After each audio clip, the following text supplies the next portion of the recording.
Oi, oi! Sejam muito bem-vindos! Eu sou Giovanna Tominag e este é o Conversas Maternas, um podcast para falar sobre maternidade, desenvolvimento infantil e tantos outros assuntos essenciais, não é mesmo? Esse aqui é a segunda temporada. A gente tem uma primeira temporada com 10 episódios completinhos para vocês, com assuntos variados. Se você ainda não assistiu, é só clicar ali na playlist e acompanhar tudinho. Hoje eu tô com uma convidada muito especial, então não vai lá assistir a playlist da primeira não, espera aí, fica com a gente até o final, porque a gente vai falar sobre educação, sobre superdotação e muitos outros assuntos. Miriam Nordon, tudo bem? Bem-vinda! Tudo bom, obrigada. É Nordon ou é Nordon? Nordon. Nordon. Se eu falei errado, não tem problema. Nordon, tá tudo bem. E a gente vai falar sobre Montessori ou Montessori? Aproveitando. Montessori, mas tá tudo bem com Montessori também, não tem problema. Essas variações não fazem diferença diante da grandeza que foi doutora Maria Montessori. Né? É verdade. Bom, mas é daqui a pouquinho, fica por aqui que a gente já volta. Então já sabe, hein? Ó, o bate-papo hoje tá muito bom. Se você curte esse tipo de assunto, já se inscreve aqui no canal para você ficar sabendo, acompanhar todos os nossos conteúdos. Ativa o sininho para saber quando subir um novo conteúdo aqui para você e compartilha, porque eu tenho certeza que muitas famílias podem se beneficiar de tudo que a gente traz aqui para conversar hoje. Um tema muito importante. Educação Montessori. Muito obrigada. Não é método Montessori? Então, não é um método Montessori? Não é um método. Na verdade, se tornou um método, embora Montessori não gostasse muito de chamar de método Montessori. Mas, no fim, ela criou, sim, um método. Outras pessoas também que vieram depois dela, analisando tudo aquilo que ela escreveu, as observações dela, sim, montaram um método de educação. A gente pode chamar de método, embora ela não dissesse dessa maneira, né? Uhum. Mas a gente pode sim chamar de método Montessori. Miriam, você é enfermeira, não é? Sim. Especialista em educação Montessori. Mas muita gente não te conhece aqui, então eu queria que você falasse um pouco sobre você, sobre o seu trabalho, como é que você chegou então até a educação Montessori. Legal. Obrigada por ter me convidado, né? Tô muito feliz, muito honrada. Enfim, te acho incrível. Obrigada. Vou pedir paciência com quem tá começando. Eu tenho paciência com quem tá começando. Aliás, a gente tá sempre começando, sim, né? Recomeçando. Isso, é isso que nós estávamos falando. Nós estamos sempre recomeçando. Eu sou enfermeira, trabalhei 5 anos e meio num centro cirúrgico de grande porte em São Paulo. E quando eu fiquei grávida, eu comecei a estudar, recomeçar de novo, né? Comecei a estudar sobre educação, estudar sobre como criar um bebê, porque a gente não vive mais numa grande aldeia, então a gente... Eu não tinha contato com bebês, não sabia. A minha área de atuação na enfermagem era centro cirúrgico, completamente diferente. E eu não sabia mesmo como cuidar de um bebê, então eu fui estudar. E um assunto puxa outro assunto. Comecei a compartilhar aquilo que eu descobria, tanto na gravidez, comecei a falar sobre amamentação, BLW, e de repente eu estava ali em Montessori. O que me atraiu de início foi a cama Montessori, que não tem nada de Montessori. Pois é, né? Eu acho que eu vou começar perguntando o que não é Montessori, porque todo mundo que pensa em Montessori imagina o quartinho. Sim. Né? A cama, o ambiente, assim, com aquele móvel com casulos. Sim. E poucos brinquedos pra criança brincar, né? Sim, pouco estímulo. Se resume ali. Sim. Numa formatação de um ambiente que faz parte do modelo, né? Mas não é só isso, né? Não. Eu também, como a grande maioria das mães, cheguei em Montessori porque o ambiente é muito bonito, atrai, faz você pensar, né? E aos poucos eu fui descobrindo que isso não era Montessori. Montessori não é só o ambiente. Montessori não é uma caminha no chão, não é gourmetização, não é uma coisa elitizada. Montessori não pensou num método elitizado só para elite, embora hoje ainda seja dessa forma, né? Para você ter acesso a uma educação. A gente sabe que é mais cara uma escola que tem esse método, né? Que aplica o método realmente. É realmente mais caro. Caras. Era muito fechado. Então, quando eu comecei a estudar, eu tinha pouquíssimo acesso a conteúdos, né? Pouquíssimos blogs que falavam sobre isso. Não tinha livros como existem hoje, falando sobre a pedagogia, sobre a metodologia. E aí, aos poucos, eu fui adentrando cada vez mais nesse assunto. Acho que a pandemia foi horrível, mas, por um lado, ajudou a abrir esse espaço, né? Porque os montessorianos foram para a rede social, abriram esse espaço para cursos online. A minha especialização, por exemplo, foi online. E eu consegui, assim, conhecer outras pessoas, acessar mais esse mundo e aprofundar realmente na educação Montessori. Foi então, quando a Ana Carolina chegou? A Ana é a minha filha mais velha, mas eu digo que é a mais nova. Porque a Ana... Ela tem 16 anos, mas ela foi adotada. Ela chegou aos 10 anos, quando eu já tinha os outros dois, que é o Benjamin, de 9 anos, e a Melissa, de 7 anos. A Ana chegou quando a Melissa tinha 8 meses. Tá. Então ela é minha filha mais velha, mais nova. Mais nova. Então foi quando o Benjamin chegou? Quando o Benjamin chegou, quando eu estava gestante do Benjamin. Eu lembro bem que a gente fez uma viagem, antes de engravidar, eu fiz uma viagem para Israel. E eu já tava, assim, com a cabeça totalmente envolvida nesse mundo de maternidade, embora ainda não tivesse gestante, né? Eu tinha até um Instagram fake, que eu não mostrava meu rosto, porque eu tava ali como tentante, com aquela ansiedade toda de gestação. E em Israel, eu observei, a gente ficou na casa de familiares, né? E era uma casa, mas também era uma creche. E lá tinha uns bebês que sentavam ali, que a pessoa, a cuidadora, né, colocava nos cadeirões. E esses bebês comiam sozinhos. E eu falei, gente, mas que coisa, eu nunca vi um bebê comer, né, sozinho. Um bebê de menos de 1 ano comendo tomate e comendo pepino e outras coisas. E eu fiquei encantada. Eu falei, nossa, então quer dizer que bebê não come só papinha? Não é tudo que eu tenho que ficar... Não precisa ficar colocando na boca, né? Servindo a criança. E aí foi por ali que eu acho que abriu esse leque. Ainda não estava gestante. Voltei grávida. Fui lá na igreja de Santa Sofia, na Turquia, porque nós fizemos Israel e Jordânia e Turquia.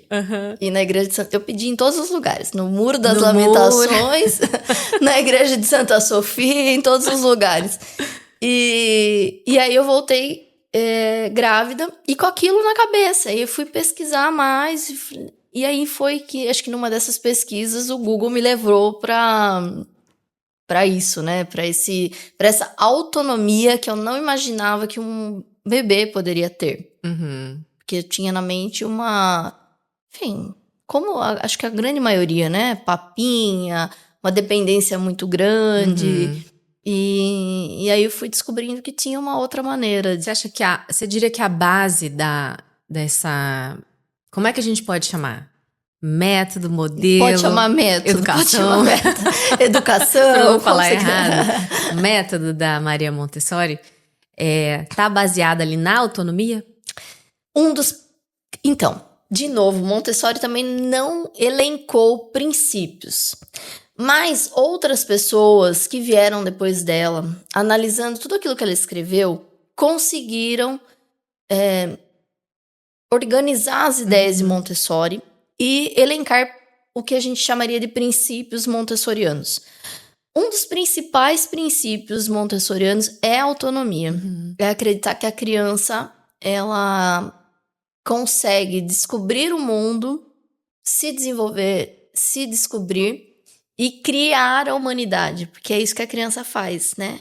Ela cria a humanidade através da autonomia. Então, como uma criança livre, ela consegue aprender e se desenvolver muito melhor.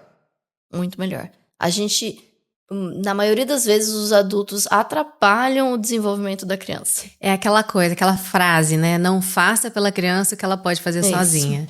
É mais ou menos assim, né? A frase. E essa frase de estudo, com relação à autonomia. Claro que a educação Montessori, uma sala montessoriana não é só isso, né?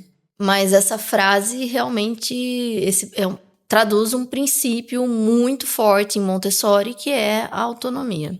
E qual foi a primeira transformação que você fez na sua vida, na sua casa, quando seu bebê chegou? Assim, eu vou seguir isso aqui, esse modelo, esse método. O que você mexeu na sua casa? Que atitudes você tomou? Ou seja, como é que foi na prática a teoria que você estudou tanto? Foi a caminha no chão. A caminha? Mas meu bebê nunca dormiu. Não? Dormiu na sua cama? Dormiu na minha cama, num bercinho ao lado. Porque assim, na teoria é uma coisa, na prática é outra. A gente teve bastante dificuldade com a amamentação.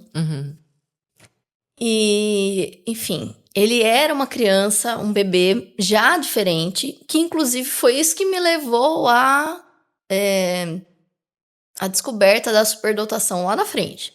Porque era um bebê muito diferente. Embora eu não tivesse tanto contato com outros bebês, mas era diferente de tudo que eu lia. Era um bebê que nasceu e a minha mãe foi trocá-lo no trocador e ele virou. E eu fiquei desesperada. Aí minha mãe, não, mas o bebê não vira. Mas ele tá virando. E aí ele tá virando.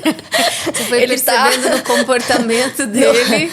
Logo recém-nascido. Muito cedo. Muitas coisas diferentes, né? Sabe que você falou isso? Eu lembrei de um acontecimento em casa. Porque eu tinha o berço, né? Aquele berço bonitinho que você compra e tal. Mas os primeiros meses, ele ficava também na minha cama, mas aquele bercinho acoplado. Ao lado, isso. E aí chegou um momento que não dava mais e eu comecei a colocar ele no berço. E um dia eu acordei com um grito dele, choro. Eu tive um pesadelo, na verdade. Aí eu acordei, mas eu vi que era pesadelo. E fui dormindo, assim, com aquele soninho leve, né? Daqui a pouco eu ouvi um choro.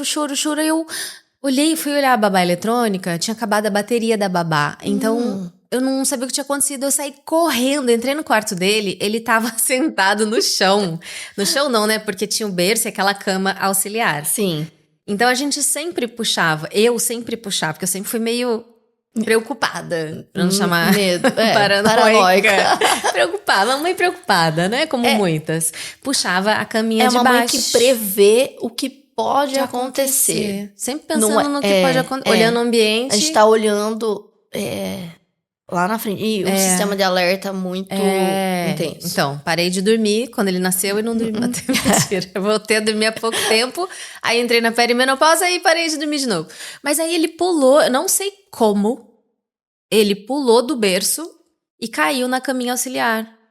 E aí quando eu abri a porta, ele tava sentado de perninha cruzada e chorando. Porque eu acho que ele assustou, tadinho. Eu peguei ele no colo e falei, e agora? O que eu faço? Levo ele pro quarto ou coloco ele no berço? Calmo, né? E coloco no berço de novo. Eu fiquei lá com ele já tinha parado de chorar. Falei, não, se eu levar pro quarto, ele nunca mais vai sair. Aí eu coloquei no berço de novo, mas assim, né? Ficava olhando na babá toda hora. E depois disso, eu comprei a cama Montessori. Porque eu falei, bom, cair, vai rolar, vai já sair, tá no chão. Já tá no chão. E eu não sei como ele pulou, porque era bem alto, a gente ainda tava com o berço baixo, ele escalou, se jogou Ele tinha quanto tempo? Não me lembro, mas nem andava, não... Então. Devia estar naquela fase do balancinho. Sim. De ficar... Sim. Não me lembro, eu vou tentar lembrar, depois eu te falo. É mais ou menos isso. Você percebeu que o desenvolvimento dele estava acelerado. Não era como os outros. Não era. Não era igual. Não era igual. E com 6 meses, eu tava brincando com ele. E sabe aquela coisa de você conversa com o bebê esperando que ele te responda, mas ele não vai te responder, né? E aí eu, bom dia, com 6, 7 meses. E ele me respondeu, bom dia. Aí eu levei um susto. Por sorte, eu gravei. Você tava gravando? Porque senão... Ninguém ia acreditar? Nem eu. Acho que eu ouvi vozes.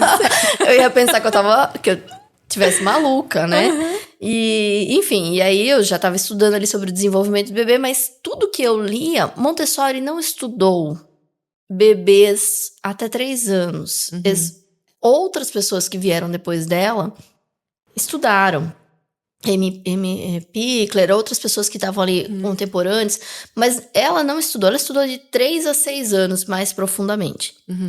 E observou outras crianças, trouxe os planos de desenvolvimento, mas as crianças que ela mais observou, que ela trabalhou ali no dia a dia, eram crianças acima de 3 anos, porque é ali que ela teve a escola jardim da e tal. Infância. Então os bebês estavam com a mãe naquela época, né, até os 3 anos.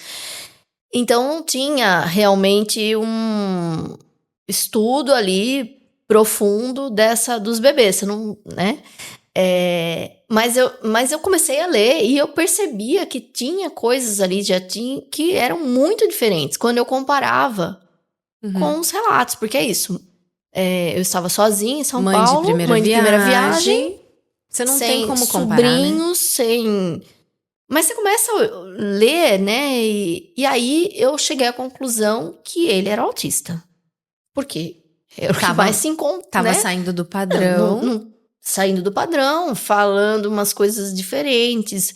Ele tinha um senso de perigo que não é muito comum. Então, por exemplo, vamos descer escorregador. Ele não descia. Porque ele sabia que ele podia se machucar. Então, um senso não estava preparado para fisicamente, motoramente para. E aí de tanto eu falar no ouvido do meu marido, porque meu marido fala, não tem nada a ver, que ele trabalha com crianças também, né? Não tem nada a ver. Não, tem algo diferente. E aí, seu marido é médico ortopedista? Médico ortopedista pediátrico. Pediátrico. Então ele, né? Você confiou no olhar ali. Mas aí, de tanto eu falar, ele falou, não, vamos levar ele num psiquiatra. Então, aí eu fui procurar um psiquiatra especializado, né? Pra tirar ali aquela dúvida, né? E aí eu levei ele no psiquiatra, o psiquiatra conversou um pouco ali com ele, ele falou, ele não é autista. Mas e isso? Então, como você explica?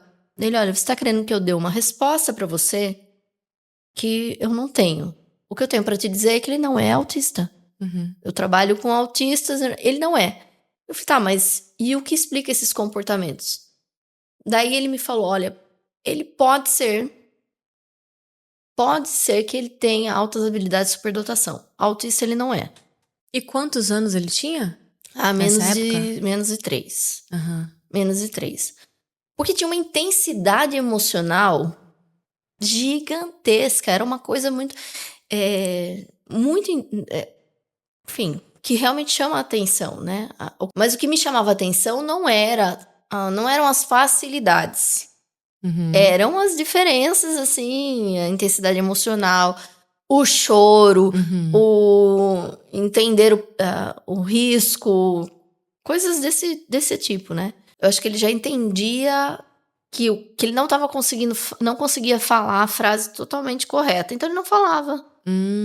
Ele falou bom dia, depois ele passou um tempão assim, eu não consigo falar exatamente como ela tá falando, então eu não falo. Entendi.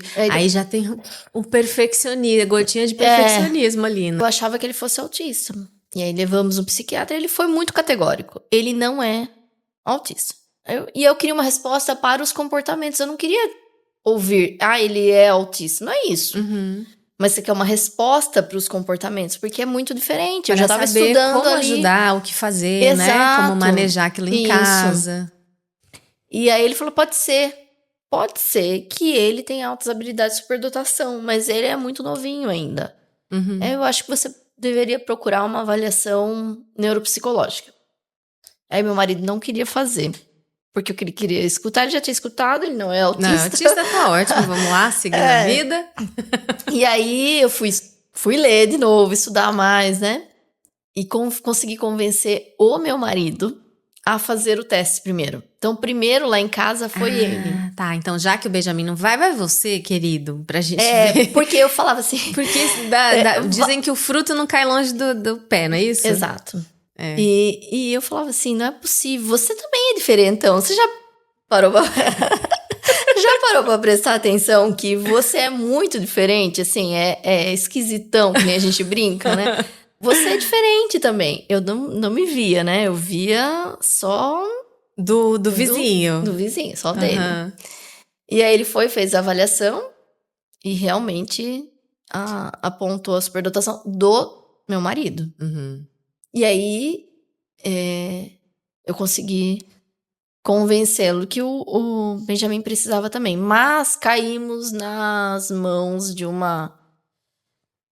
Enfim, de alguém que não tinha uma profissional tão capacitada.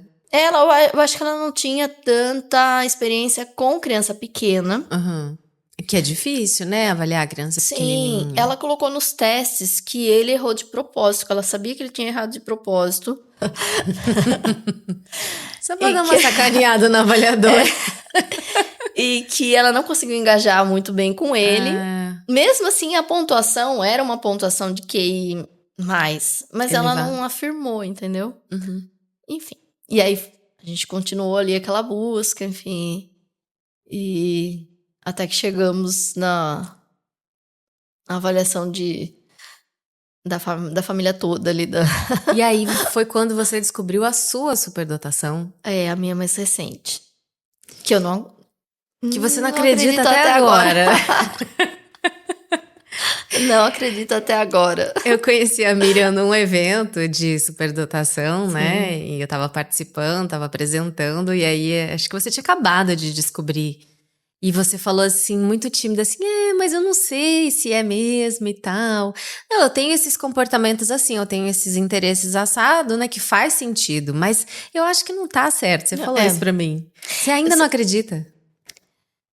Eu não tenho mais como dizer que não, né, porque já excluímos. Não sou isso, não sou aquilo, não sou aquilo outro, só sobrou a superdotação. Só sobrou isso, mas é complicado porque eu tenho muito do perfeccionismo, né, do achar que nunca tá bom, nunca é o suficiente, quando eu, sabe, da comparação mesmo. E aí, assim, conforta quando eu consigo olhar um pouco pra trás e ver o que gente, você como eu era construiu. Boba. Lá naquela época, olha como eu era boba. Eu já tinha feito...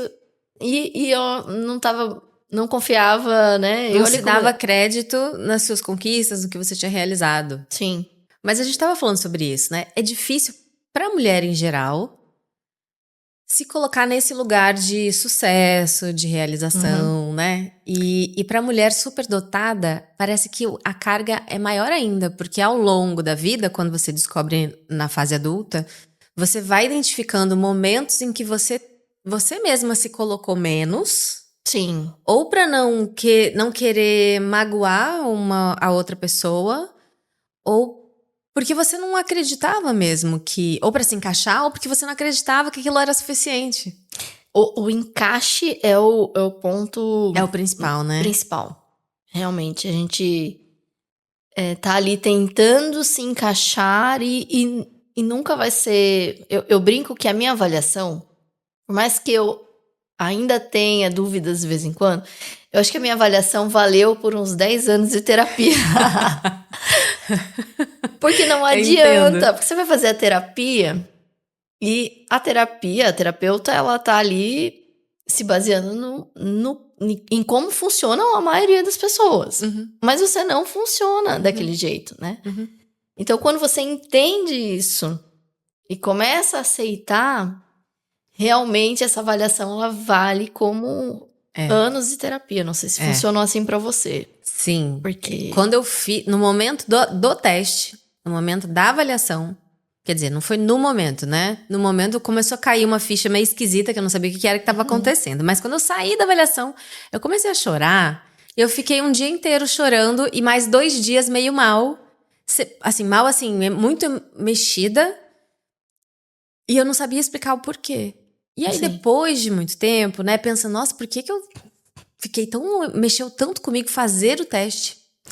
Mas eu acho que é porque parece que eu voltei, encontrei aquela criança. Sim. E meio que abracei ela, assim, tipo, ai, agora sim, entendi. encontrei o porquê, encontrei a resposta. Sim. Tá aqui, é isso, tá tudo bem, sabe? Foi uma catarse, assim, sem nenhuma palavra. Só por estar Só ali. por fazer e não... Fazendo o teste, eu já tava meio que vendo a resposta. Sim, sabe? porque E a gente aí, tem essa... A gente vai além, né? a gente vê o futuro. Como é que a gente vai explicar isso? Eu acho que, analiticamente, a gente consegue ver o que vai dar, no que vai dar, né? Sim. Conectando ali dados e situações. Eu fui muito taxada durante a vida, vamos dizer assim, até por mim mesma. Uma pessoa ansiosa, era esse o termo. Ah, é muito ansiosa. Não era ansiedade. Uhum. Eu conseguia perceber realmente, assim... Na sutileza. Na sutileza, qual era o resultado de alguma ação, enfim. E aí vinha, tá ansiosa demais, deixa as coisas acontecerem. Mas como deixa as coisas acontecerem se eu já sei que não vai dar certo, ou que vai, né, ou vai dar certo, mas, entende? Só vai dar certo se for desse jeito. Então, o que eu acho que eu sofri bastante foi com não ter tratado a rigidez cognitiva. Que eu acho que veio junto, sabe? Que eu tenho um pouco. E que não é de mais nada. É disso. Disso. É porque você sabe como tem que ser feito, e aí você quer fazer do seu jeito, porque daquele jeito você sabe que vai dar certo. E aí você sofre de não conseguir fazer de outro jeito, ou do jeito que o outro quer. Não é isso? Sim. Isso. E como é que foi trazer tudo isso, esse pacotinho pra dentro de casa? Uma loucura explosiva. Marido, você com filho superdotado. Como é que é isso no dia a dia? É uma loucura. Mas agora, como todos estão ali identificados, né? A gente já consegue entender, porque não sou só eu que tenho essa intensidade emocional, essas explosões, vamos dizer assim, emocionais, tá todo mundo ali. Então a gente consegue ir lidando melhor com isso. Tem uma empatia ali a empatia, no funcionamento de cada um. A empatia é um ponto que me pega, às vezes me leva até para o sofrimento.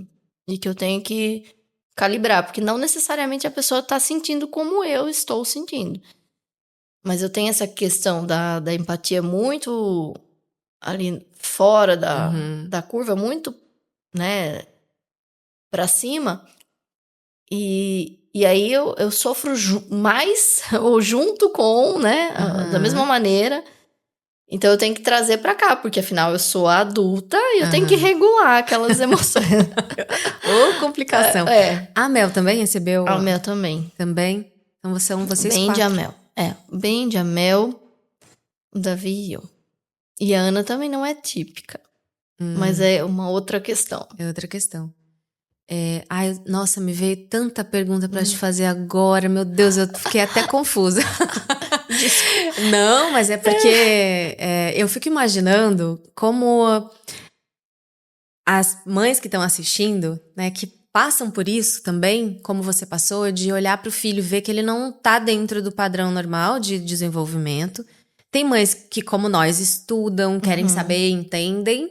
Tem mães que não entendem, e aí vão depender de um pediatra apontar, né? Mas existe aquele sexto sentido da mãe. Toda mãe... O feeling, né? O feeling, né? Que tem alguma coisa, assim. E aí você passa por todo esse processo de avaliação e chega lá o diagnóstico, né? Não é o diagnóstico, no caso da superdotação, é o apontamento das altas habilidades.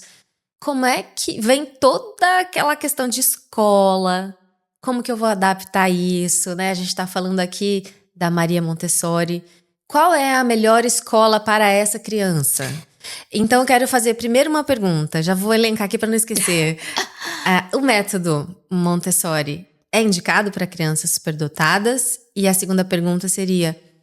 Você optou pelo homeschooling, né? Sim. Mesmo sendo uma especialista nesse método que trabalha a autonomia da criança, que eu acho que tem tudo a ver com o superdotado, aí você vai me responder, mas assim, ao meu ver... deixa a criança desenvolver os seus interesses ali dentro daquele ambiente, né? Sim. Então, vamos para esse papo. Vamos lá. Então, eu acredito não, as pesquisas mostram que a melhor escola para criança superdotada é aquela que atende às necessidades dessa criança. Porque as altas habilidades, elas não são, a superdotação não é sempre voltada para aquele mito das exatas, né? Do acadêmico, né? Que a gente brinca, né? Do aluno, do douradinho ali, né? O primeiro lugar no Enem. Primeiro lugar do Enem. Nem sempre. Não. Sempre. Em casa mesmo a gente vê muita diferença. As personalidades são muito diferentes entre o Benjamin e a Melissa. Uhum. Então não tem essa... Não é exatamente isso, né? Então a melhor escola é aquela que atende a criança. Agora, Montessori é uma boa escola para criança superdotada? Com certeza. Se for um método realmente aplicado. Porque como foi, né, desenhado por Montessori e como vem sendo estudado por outras pessoas depois dela. Porque a criança tem o principal, que é a liberdade de aprofundar no conhecimento, no interesse dela. Mas aí, por que eu digo que depende muito dessa escola perceber isso? Uhum. O Benjamin foi para uma escola Montessori, bem pequenininho. Você já estudava? Eu já estudava. Já tinha feito alguns cursos, já tinha feito mentoria com uma pessoa que é incrível, que é a Sheila do Despertar Montessori. Enfim, eu tinha já um pouquinho ali fiz logo depois com ela essa mentoria, enfim. E ele foi para uma escola.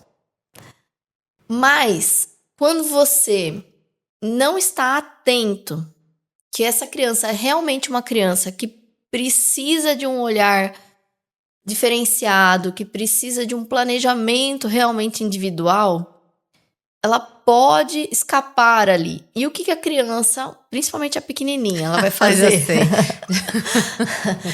Ela vai dar a volta no professor, né? Ela vai dar a volta no professor. Ela vai... E aí, o que o Benjamin começou a fazer? Ele começou realmente... Fazer nada. Ele começou a derrubar a sala de aula. Uhum. Então, ele fazia coisa realmente que não se espera que uma criança que está ali, como a gente diz em Montessori, normalizada, essa criança não vai fazer. Porque ele não tinha ainda 3 anos. Uhum. Aqueles materiais para crianças, a primeira vez que ele entrou, em 1 mês, ele zerou todos os trabalhos da sala de criança até 3 anos. Uhum. E aí essa coordenadora, com um olhar apurado de alguém que tem ali experiência, falou, não, ele precisa ir para uma sala mais avançada. Levou. Só que nessa sala, eu não tô julgando, tá? Enfim, as pessoas ainda não tinham uma grande experiência, era uma escola nova. A gente também não tinha esse diagnóstico ou apontamento, ou enfim, né? A gente não tinha essa indicação, a gente também estava aprendendo ali, né? E o Benjamin é isso, ele começou a ficar solto, porque é isso, a criança ela consegue dobrar ali o professor, né? Ele começou a ficar solto. Quando ele se entediava, ele derrubava tudo. Então, o que ele precisava? Ele precisava de mais direcionamento, mais apresentações. Ali, né? Entende? Mais apresentações. Quando ele chegava em casa, ele me falava... Ele queria aprender letrinhas, numerozinhos e não sei o quê. Ele passava o dia inteiro na escola. 8 horas. Chegava em casa, eu tinha que trabalhar com ele. Trabalhar. A gente chama trabalho. Chama de trabalho. Né? Eu tinha que trabalhar com ele, fazer atividades e tal. E eu comecei a pensar, bom, foi uma época difícil também. Foi uma época difícil porque eu já estava gestante, ele já entendia completamente que ele ia receber um irmãozinho e que esse irmãzinha, né, ia dividir o espaço com ele. Uhum. Então tinha aquela, né?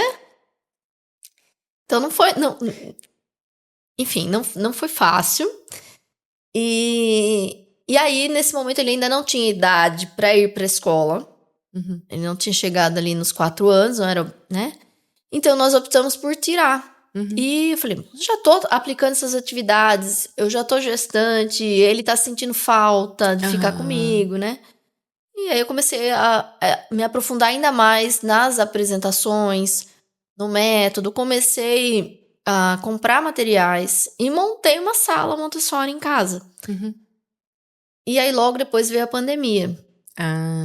Na pandemia ele não podia ir pra escola, nenhuma criança estava indo pra escola, né? A Mel também já foi crescendo ali, já foi muito rápido, ela foi pegando, muito rapidamente ela foi pegando aqueles materiais muito antes da idade. E aí eu falava, eu nem postava. Não, mas aí grudinho de mãe surgiu, né? Arroba grudinho de mãe. Grudinho de mãe, eu tava ali compartilhando. Grudinhos de mãe. Grudinho de mãe, né? Agora é grudinhos. Duplo. Eu nem postava, porque eu falava, esse material é para uma criança de 3 anos, 4 anos. A Mel tinha 1 ano e meio. Eu vou postar para que outras mães se sintam confusas de como uma criança de 1 ano e meio tá fazendo essa atividade, né? Exato, porque tem muita essa comparação, né, na rede social. Total, ainda mais, bom, isso é papo para outra, ainda mais do meio da superdotação. Sim. E aí eu não postava, e aí eu tava ali observando, mas ao mesmo tempo eu falava, não, a Melissa não é superdotada, não.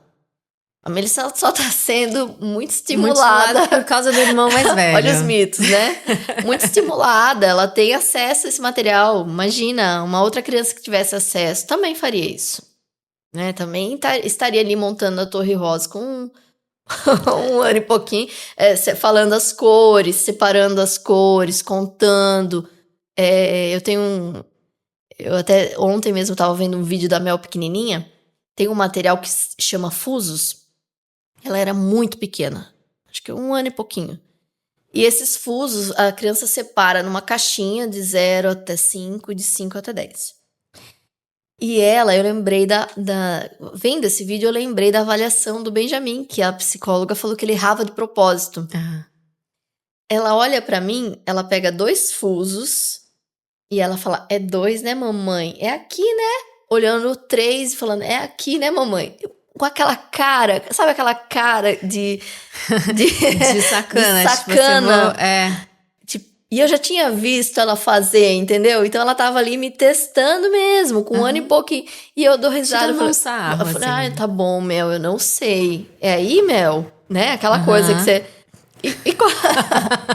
E coloca errando de propósito. Uma sutileza, assim, enfim... e aí, aos poucos, eu fui percebendo, até eu recebi uma amiga em casa que também tem um filho superdotado. E ela ficou ali um dia, uma tarde, com as crianças, com o Benjamin, com a Melissa. E ela falou, Miriam, a Melissa também né? Eu, não. Ela, sim, sim. E realmente depois veio se confirmar, né? Então foi isso, eu fui montando essa sala, ela foi nascendo e crescendo com eles. Quando foi que saiu ali da mãe estimulando, brincando, fazendo as atividades, os trabalhos com os filhos, pra essa especialista? Pra Miriam especialista. Pra Miriam especialista. Cada vez que eu apresentava um material, eu sentia que eu tava longe ainda daquilo que eles necessitavam. Então, eu tinha que buscar mais, sabe?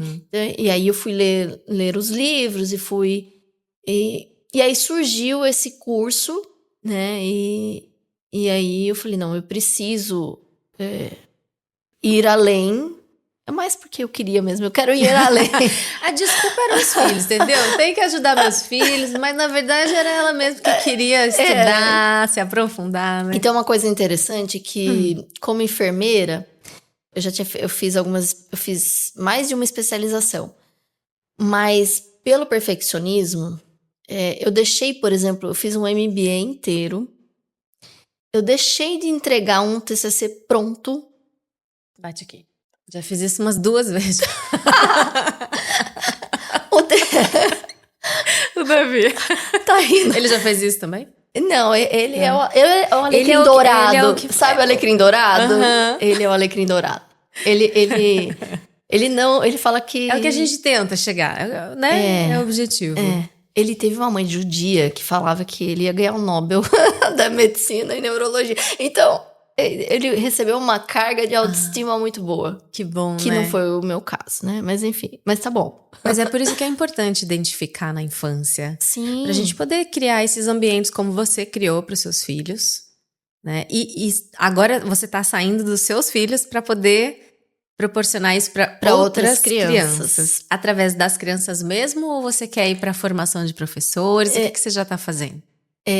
Então, eu quero ir mais para o... Porque eu já faço com algumas crianças enriquecimento curricular e até reforço. E aí foi interessante, porque quando você recebe uma criança típica, que você fala, meu Deus... Típica, neurotípica. Tá. Pra fazer você reforço. Estava acostumada com os seus superdotados. Aí você percebe que realmente tem uma diferença não foi grande. O estímulo só, não existe realmente uma diferença. Montessori funciona para todos, mas é isso, com a observação e você aplicando aquilo que essa criança realmente necessita, apresentando que vai mudar ali. de uma para outra, né? Sim, com certeza. Preparando o ambiente adequado. Mas eu quero, até junto com o Davi, trabalhar realmente com o ensino fundamental Montessori. Essa é uma dúvida. A gente pensa que é só para pequenininhos, mas não, né? Chega até o fundamental? Chega até para idoso você pode aplicar os princípios. Né? Mas existe respeitando escola... os planos de desenvolvimento. Existe escola com ensino fundamental dentro do método Montessori? Existe. Em São Paulo, poucas. Aqui tem uma escola, não sei se eu posso falar o nome. Pode, não sei. Que inclusive eu fiz o treinamento do ensino fundamental, um dos treinamentos, que é da Aldeia Montessori. Ah, sim. Ela tem ensino fundamental e tem poucas escolas, mas existem sim. É difícil, não é mais difícil, porque Montessori deixou muito desenhado ali o ensino infantil. Tem ali um modelo de sala, de materiais, de organização, de trabalho, de treinamento com o professor, muito certinho. Para o fundamental, é muito de construção de currículo junto com a criança e com o professor. Então, a gente trabalha semeando interesses, sabe? Despertando interesses através de 5 grandes lições. Então, você conta 5 grandes lições, que são 5 histórias incríveis e que dão início ali a todo o currículo do fundamental. Mas não tem... essas histórias são... A primeira grande lição, ela vai contar sobre o surgimento do universo. E é uma fábula. E é engraçado, porque em Montessori a gente bate muito na tecla antes dos 6 anos, para você não trazer nada fantástico. Nada, né? É tudo ali real. Real, que a concreto. Concreto, que a criança está conhecendo o mundo. Então, você vai apresentar esse mundo concreto, como é que ele funciona. Sensorial, né? Sensorial, enfim. Do tato, do peso, sensações. Vai buscar essa autonomia física, independência física da criança, ali no primeiro plano de desenvolvimento, até os 6 anos. Dos 6 aos 12... você vai guiar essa criança para que ela consiga pensar sozinha, criar. E aí sim você traz fábulas, você traz contos com moral, enfim, com aquelas, né? Que aí sim a criança consegue separar o que é fantasia, não é bem uma fantasia que a gente traz, mas a imaginação dela, a gente vai estimular essa imaginação. A partir dos 6 anos. A partir dos 6 anos. Separar essa imaginação do que é o mundo real. Entende? Então, essas histórias, elas trazem esse arcabouço para a imaginação da criança. Então, a primeira traz a história do surgimento do universo através de uma fábula, que é a fábula do Deus sem mãos.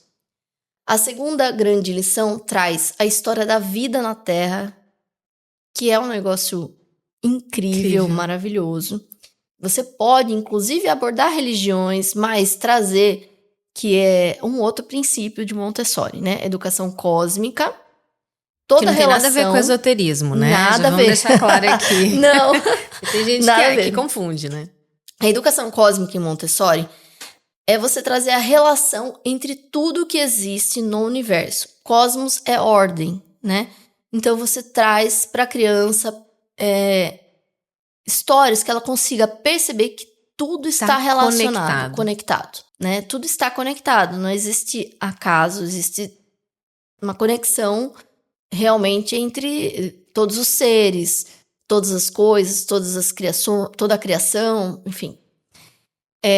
Então, a segunda grande lição, ela traz a história da vida. A terceira grande lição traz as conquistas do homem na Terra.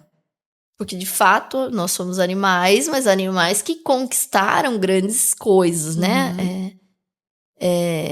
Isso tudo aqui é uma grande... Imagina, para criança que está chegando nesse mundo, tudo é novo, é incrível. E como é que o ser humano chegou nessa tela aqui, né? Enfim. Então, você traz as grandes conquistas do homem. E é interessante a gente dizer que essas conquistas, embora as guerras aconteçam e tenham feito parte dessa história, a gente não se volta para a conquista através da violência a gente aponta realmente o que o homem criou e não destruiu. Não destruiu. Conquistou através da destruição, da violência. Isso. Porque Montessori é conhecida como alguém que criou a educação para a paz, né? Então, a gente não se volta para as guerras. Nesse momento, a gente não apresenta as guerras, não vai ficar... A gente vai falar, sim, das necessidades do ser humano, das necessidades humanas de proteção. E aí, por isso, as cidades em si surgiram, enfim. Mas não voltado para esse outro ponto, que é... Já tô querendo voltar pro jardim da infância. Pro ensino fundamental, fundamental, né? Acho que eu tenho que aprender tudo de novo, gente. Mas eu estudei no método no jardim da infância. Jardim de infância. Ah, é? Você estudou em Montessori? Que legal! Ah, por isso que ela é diferenciada. Mas eu não lembrava, assim, eu não lembrava conscientemente. Eu tenho memórias. E aí, quando eu fui ler, estudar sobre Montessori, que eu fui ver que aquele material eu usei, que eu lembro como eu aprendi, como eu fui alfabetizada. Olha só. A letra de lixa. As plaquinhas. Eu não sei os nomes, tá? Mas, assim, todo o material, a forma como eu fui alfabetizada foi através do método Montessori. Olha que legal. Porque é o método sensorial. E depois eu encontrei, eu tive lançando meu livro em São Paulo, em São José dos Campos, na minha cidade, e de repente surgiu lá a minha professora da época. Que e aí legal. eu falei, que bom, porque eu não lembrava mais, né? Era pequenininha. Que bom que você tá aqui e tal. Era Montessori? Aí ela falou assim, era. A escola era Montessori. Que legal, falei, gente. que legal. Que incrível. E aí, porque eu tinha lembranças, né? Então ela foi te trouxe essas recordações. Essa informação ela falou, até tem fotos que ela me mandou, assim. Ai, que lindo. Da época. Que legal. Que privilégio. É verdade. Numa cidade de interior, há muitos anos atrás. Isso marca realmente uma estrutura mental, assim. A gente sabe, né? Tem hoje pesquisas que mostram essa estrutura que você cria para esse preparo para tudo, para linguagem, para matemática, principalmente, enfim. Percepção do mundo, Sim. né? E aí, terminando de falar das 5 grandes lições, a gente tem o surgimento do universo, história da vida, história do homem na Terra, a história da escrita. E aí, não só a escrita, essa greco-romana, essa que a gente tá ali, né? Essa nossa, enfim, mas escrita de outras culturas, a escrita chinesa, japonesa, enfim, egípcia, e a história da matemática. Então, essas 5 grandes lições, elas abrem todo o currículo do fundamental. Tá tudo aí, né? Tudo aqui. E aí a gente de uma forma muito mais conectada, abrangente. Do que você pegar as matérias e estudar. Exatamente. Você conecta, você traz essa conexão, porque para criança tudo fica muito mais simples se ela entender da onde veio aquilo. Por que ela vai aprender sobre uma fórmula de física, que isso vai ser lá na frente, mas por quê? A criança Montessori, ela pode aprender se ela tiver interesse. Como é o ciclo da rocha, enfim. Ela pode ir profundamente nisso. Porque ela realmente teve esse start, né, dessa grande lição. E dessas histórias que são muito cativantes, né? Que estimulam realmente, traz essa semente de interesse. Agora, a criança que estudou como eu, né? Fez ali o Jardim de Infância Montessori e depois foi para uma escola tradicional. Ela é beneficiada da mesma forma? Ela Você já começou a falar um pouco sobre isso. Ela tem muitas diferenças, mas a criança montessoriana, ela é uma criança mais tranquila, é uma criança que consegue perceber muito melhor o espaço que ela ocupa, mesmo que tenha estudado somente ali no infantil, ela consegue perceber, porque o que a gente trabalha é realmente esse corpo, onde ele se situa num espaço. Então, a gente tem uma delimitação, a criança vai fazer um trabalho pequenininha, ela vai buscar um tapete, ela vai estender esse tapete, ela vai trazer ali o trabalho dela, vai fazer, até ela se sentir que concluiu, ela vai guardar esse tapete. Então, ela tem um espaço que ela delimitou e que nós precisamos proteger. Então, a gente, o guia, né, a pessoa, o adulto, ele tem, além da necessidade da obrigação da observação para entender o que ele pode ou não apresentar para essa criança, ele tem como foco proteger a concentração da criança. Porque o que nós fazemos como adultos é interromper o tempo inteiro. E aí a criança que estava ali focada, ela aprende a desfocar. Então, a gente tem essa sensação de que nós temos que ensinar a criança a focar para que ela estude.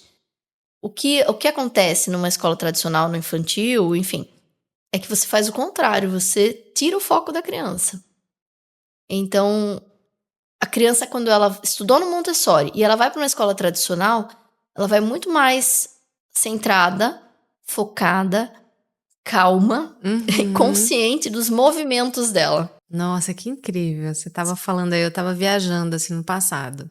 Eu também estudei balé, então acho que isso também traz uma coisa da disciplina, né? Do momento que eu preciso focar e tal. Mas é assim, né? O momento que você senta na sua carteira ali, você tem o seu espaço, isso mais velha, né? Sim. E é aquilo que você tem que fazer. E aí depois você sai, vai, né? Conclui, sai e vai brincar. E tem outros amigos já ficavam o tempo todo levantando. Mas também são tantas questões, né?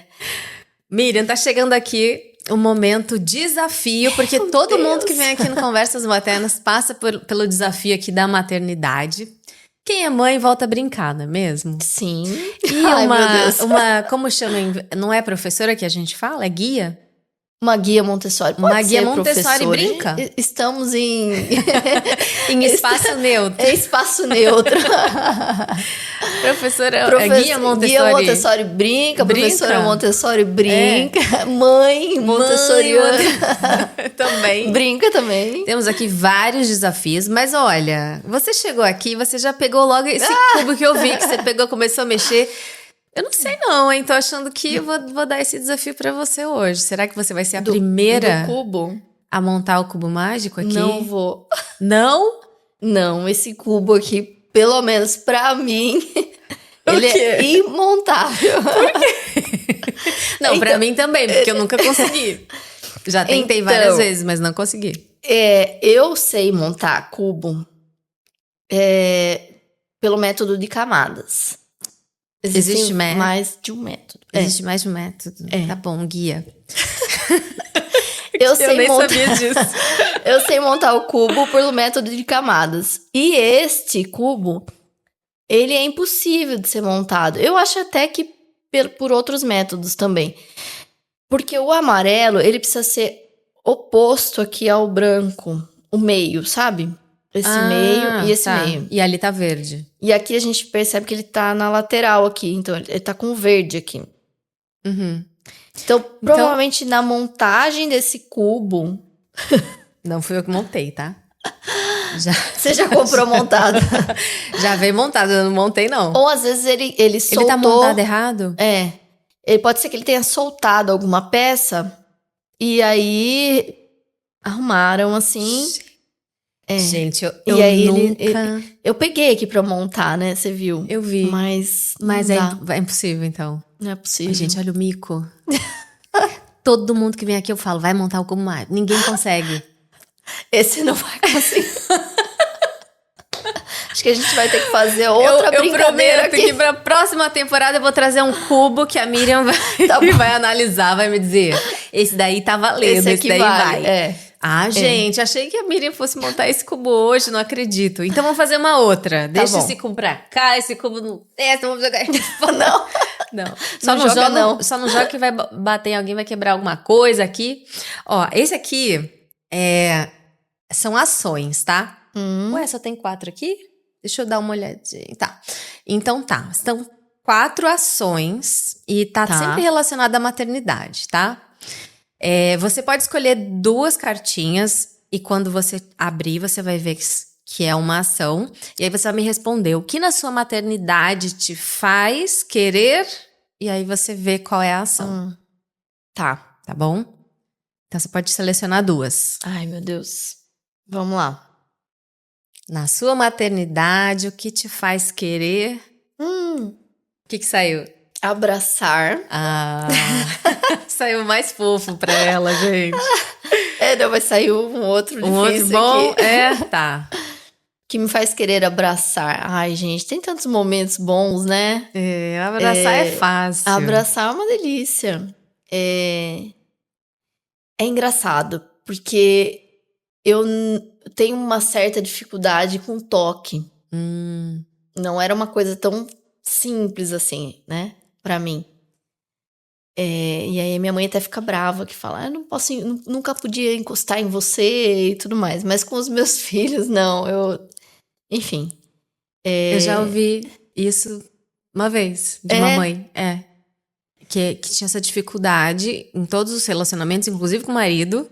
Sim. Mas com os filhos, não. Os filhos, não. E aí me dá vontade de abraçar, assim, faz uma fofurinha, né? E, enfim, faz uma pergunta. Tem umas perguntas que me dão uma vontade de apertar, assim, de esmagar. Criança demais, né? Trabalhar com criança deve ser incrível. É muito também. bom. Então é isso. Abraçar, o tempo todo, né? O tempo todo. É muito fácil, né? Agora, criança. O que é difícil que saiu aí pra você? Ai, chorar. O que te faz querer chorar na sua maternidade? Nossa. Você tá com o Benjamin que tá com 9? Benjamin com 9, a Mel com 7 e a Ana com 16. O que me faz querer chorar é quando eles estão realmente numa crise, vamos dizer, emocional. E eu tô desregulada também, então eu não sei como acalmar. Aí às vezes me dá vontade de chorar. Você precisa se acalmar primeiro pra poder acalmar a criança, Mas a gente não tem esse tempo, né? Não dá. A gente não tem esse tempo de... O que você faz? Chora. Sabe que eu também choro? Eu grito. Você grita? Eu grito. Gente, a Miriam não tem cara de quem grita. Ela grita, Davi? Dá uns berrinhos. Faz parte, né? Não é que eu grito com... Assim, também, né? Eu não sou santa, né? Às vezes acontece. Mas às vezes já aconteceu de estar, assim, realmente muito... Aí dá um grito. Dá um... Pra dar uma... É isso. Eu também faço isso. Mas eu choro muito. E eu choro... No início eu ficava pensando, ele tá me vendo chorar, ele não vai entender. Mas depois eu comecei a assumir e falar pra ele, sabe? A gente também é humana. O porquê que eu tava chorando, o que tava me deixando triste. E às vezes, hoje eu choro e ele pergunta, o Gabriel pergunta pra mim, mamãe, você tá triste? O que aconteceu? É por causa de tal coisa? Olha. Aí eu não, é por causa de... Já tem essa percepção, né, de... O Benji nem tanto, mas a Mel faz muito isso. E a Ana também. De perceber e de falar, né? O Benji é um pouco mais... Eu não sei. Menino talvez tenha uma diferença, assim. Pode ser. Tem suas exceções, mas eu acho que menino é mais prático, mas assim... Menina é um pouquinho mais sensível, né? Menina é. E aí já percebe, né? E aí vem o abraço. Aí vem um abraço depois que é muito bom. Essa foi fácil pra você, né? Porque depois dela ter falado pra gente, desmistificada a questão do cubo mágico aqui. Peguei leve com você. Pegou leve. Agora eu sei, você estava falando das 5 grandes lições. Das 5 grandes lições. E eu sei que você, junto com o seu marido, estão lançando uma coleção. Sim. E você trouxe? Pra mostrar pra gente? Deixa eu pegar aqui. Na verdade, eu trouxe um dos livros aqui. Esse tá em inglês. Esse tá em inglês, mas nós temos em português. Esse aqui tem em inglês e no final tem em português também, né? No final do livro. Que é uma coleção justamente para ajudar os professores. Porque, como eu falei, a gente precisa trazer essa grande lição e depois a gente precisa trazer histórias que se conectem com a história do universo, né? Do surgimento do universo, enfim, de todas essas que você contou. Para trazer sementes e interesses, para que a criança busque por si mesma aprofundar em algum conhecimento que tenha interessado para ela, ou até mesmo para que a gente aprofunde naquilo que está no currículo, na BNCC, porque a gente precisa... Tem que seguir ali. Tem que seguir, né? Então, aqui a gente traz uma história. Quem escreveu foi o Davi. Sim. Que é o seu marido. Que é o meu marido, que é escritor. E escreveu a meu pedido. Você pediu uma ajudinha pra ele. Eu expliquei como precisava ser essa história, que ela precisava trazer as disciplinas todas conectadas, né? História, geografia, ciências. E aí vocês têm uma coleção... Cultura. Nós temos uma coleção, já saiu a primeira série, que é essa série do Deus Sem Mãos, que é da primeira grande lição. E vai sair em breve a da segunda. E esse daqui é um dos livros que será da série da história da escrita, que é o Reino das Palavras. Ele traz de uma forma bem lúdica, bem imaginativa, né? Sem fantasia, mas imaginativa. Traz a história do tritongo, ditongo, hiato, que é a parte da fonética da linguagem, né? Que nós precisamos estudar e aprofundar, né, para estudar português mesmo, né? Muito interessante. Já tá até autografado aqui para mim e pro Gabriel. Eba! Já vou deixar aqui. E esse foi um primeiro que nós escrevemos junto com a doutora Kelly, que é uma pediatra. Legumix e Verdurix. Legumix e Verdurix. E no final... a seletividade alimentar. Que legal. Isso. Esse já é para crianças menores. Vou mostrar aqui, ó, para vocês. Ele traz uns limericks, que são... É um tipo de poema que a Tatiana Belin, que é a tia-avó do Davi, escrevia, né? E ele escreveu, é bilíngue também, em português e em inglês. Português e inglês. E no final tem algumas atividades para a criança trabalhar. E também tem o texto da doutora Kelly, falando sobre seletividade alimentar. Ih, Gabriel vai adorar. É bem legal. Bem legal. Ó, já que eu ganhei aqui alguns presentinhos, eu vou aproveitar para te presentear também, você e sua família, com o Flint. Lindo. Eu sei que você já tem o Terra do Contrário, que é o primeiro, mas tá aqui dentro também. Ai, obrigada. E o Flint, que foi o último lançamento, agora pela Ciranda na Escola, que é a história do pássaro, que tinha muitas coisas, e fala sobre essência, né? Sobre a importância do ser no lugar do ter. Ai, que lindo. Então, é uma mensagem bem bacana para crianças e para adultos também. Adultos. Eu sei que a sua superdotação está na área, além, enfim, acadêmica, mas também na área emocional, né? Sim. E eu tô caminhando nisso. Eu acho que eu não sou... Eu tô lá atrás, eu preciso de um dicionário de emoções. Sabe que eu fiquei pensando muito em trazer uma série sobre isso? Eu acho que seria muito legal, porque realmente a gente não teve essa educação socioemocional. A gente não tem, né? Eu acho que eu vou começar a fazer mais conteúdo sobre isso, porque você não é a primeira pessoa que me fala. Eu sei que hoje em dia a gente tem muitos conteúdos falando sobre isso, mas de uma forma lúdica, de uma forma... pode deixar. De uma forma lúdica, didática, mas sem perder, né, a ludicidade também. Para as crianças. É bem legal, é bem interessante. A gente ouve muito falar sobre inteligência emocional dentro das corporações, das empresas, né? E algumas escolas já têm programas de habilidades né? socioemocionais. Mas eu acho muito importante os pais saberem e poderem praticar isso em casa. Sim. E eu acho que a literatura traz isso, sem ser aquele caderno de atividades que a criança tem que sentar para fazer, mas naquele momento da leitura no final do dia, né? De uma forma divertida, gostosa, trazer isso para discussão para dentro das casas. Sim. Pensando nos planos de desenvolvimento, seria ideal para crianças de acima de 6 anos, porque realmente elas estão descobrindo ali a moral, como eu tinha te dito. Você não precisa humilhar a criança ou falar, olha, você fez tal coisa. Você traz uma história... Está errado, não, né? Você traz uma história e ela mesma vai falar, olha, esse personagem agiu como eu agi e agora ele corrigiu essa situação dessa maneira, então, né? Muito, muito legal, né? Ver como as crianças leem o mundo de uma forma que você não espera. Sim, exatamente. Antes de você ir embora, a gente tem aqui o momento Mamãe Tá On. E eu sei que você já falou aqui, você tá on com seus projetos, com os livros, com as mentorias. Mas agora a câmera é toda sua aqui para você mandar a sua mensagem.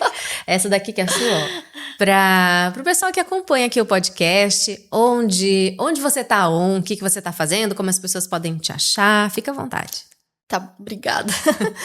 Então, eu estou no Instagram, no Grudinho de Mãe. E pode me contatar lá, me mandar uma mensagem. Escolas montessorianas que estejam interessadas em... Ou mesmo escolas tradicionais que tenham interesse em conhecer como é que funciona, né, esse start do ensino fundamental, as grandes lições, e estejam interessadas em mentorias. Estou on.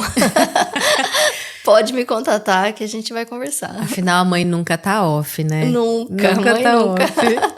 Obrigada. Eu que agradeço. Que dica você deixa aqui de conteúdo para as seguidoras aqui do canal? O que você acha que a gente pode... Onde a gente vai encontrar essas dicas? O que você acha que a gente pode ler? Eu acho que a dica... Consumir, né? A dica mais importante seria confiar na sua intuição, né? Nos seus insights, né?